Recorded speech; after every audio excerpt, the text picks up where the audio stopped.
క్రైస్తవుడా కదలిరా, క్రీస్తు సైనికుడ కలిసిరా, సంఘంలో తోడేలు ప్రవేశించెను. గర్జించు సింహము అపవాది వాడి సైనికులు తిరుగుచుండెను. ఓచుకున్నది చాలు, ఇక సహించింది చాలు, మన మార్గాన్ని పాడు చేస్తున్నారు. మనల నడిపిస్తూ నాయకులను అంతమొందిస్తున్నారు. సాక్ష్యాలు తారుమారు చేస్తున్నారు. దోషులుగా చిత్రీకరిస్తూ ఉన్నారు. నిందలెన్నో మోపుతున్నారు. నిజాలన్నీ కప్పి పెట్టుచున్నారు.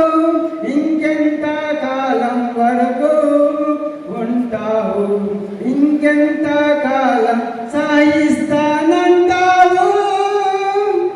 నీవు ఒక పేట తాడువై కదలిన మూడు పేటల తాడే త్వరగా తెగదు. దళిత క్రైస్తవుల సమస్యలపై పోరాడుడి అని మన సమాజము చెప్పలేద? పోరాడితే ఈ లోక పోరాటం వద్దనుకుంటే పూర్వకాల హింస బానిసత్వం తథ్యం. ఇది పోరాడే సమయం, నాకెందుకులే నీవనుకుంటే అమాయకత్వం. నీ దాకా వస్తే తెలుస్తుంది అది ఒక అరాజకం.